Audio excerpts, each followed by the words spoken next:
My name is Nick Sanchez. I work for the Old Growth Forest Network, and we are a nonprofit working around the country to identify special places like Sanders Park, State Natural Area, to include in this national network of old growth and future old growth sites across the country. So what we're doing is we're looking at every county in the U.S. that grows forest land, looking for volunteers to help us find the best example of either old growth, if there's old growth there, or really nice high quality second growth forest to add to the network.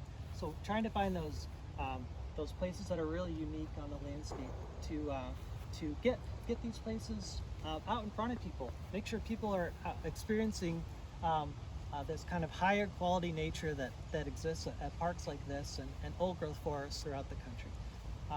So as I mentioned, we're a national nonprofit and working a lot here in Wisconsin. And we'll do a quick ceremony here in a minute to welcome this forest into the network, but I just want to kind of give you a kind of a broad overview of who we are and what we do. And our big goal is to make sure places like this are accessible to the public and make sure they're protected from logging forever, because places like this are actually ruined by logging. We're not an anti-logging organization carrying around a wooden stick. I live in a wooden house, but it's a matter of balance on the landscape and protecting the right places, especially those that have higher biological values, like the biodiversity here in this park. So maybe I'll let the county park staff introduce themselves as well, and maybe give a little bit of a history of the park, and then we'll do the recognition. Yeah, thanks, Nick. We appreciate you being here. I'm Julie Anderson. I'm the Racine County Director of Public Works and Development Services, which includes parks. I'm here today to accept this recognition on behalf of Racine County Executive Jonathan Delgrave, who was unable to be here. Again, this is a great recognition for this park area, and I just want to really give kudos to two of my staff members, Ben Haas and Casey Lowe. They are my park staff members that really coordinated this with Nick and his organization. And so, before we take our little hike in a little bit, we're going to be handing out some maps so nobody gets lost in the forest.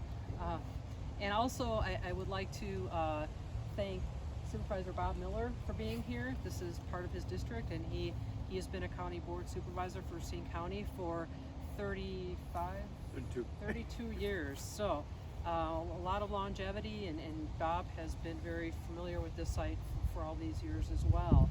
So when I was looking, many of you saw the news release that went out, and that was kind of a great history.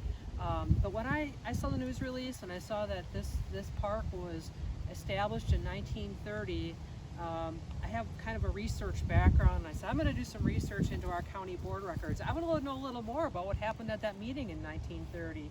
So sure enough, I found the minutes of that county board meeting, and it was August 12th, 1930, that your Racine County Board of Supervisors met, and they had a recommendation from the Racine County Park Commission, which had only been created literally a few months before this property came forward. I think that's probably coincidence, right? I don't think there's any coincidence. Anyway, so the Park Commission brought forth this property, which was known as the Henneke Farm, and it had gone through different legal proceedings where the county had an opportunity to purchase this land for the sum of $50,500.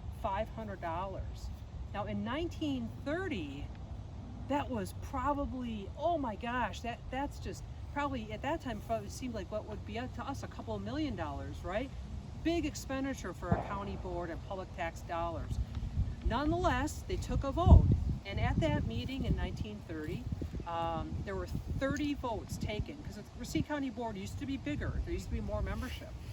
The vote was 18 in favor, 12 against, which is kind of it's kind of interesting, because the Parks Commission at the time, and I need to kind of read this quote because it's very interesting, their report said that this property is the only natural forest property that can be obtained that is so conveniently located and accessible to the citizens of Racine County.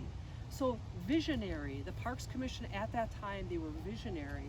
And what a gift 92 years ago that the county board of supervisors decided upon to make this into a park area.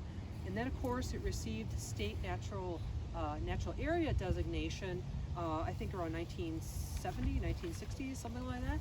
And so it's already been in some sort of preserved status, which is great.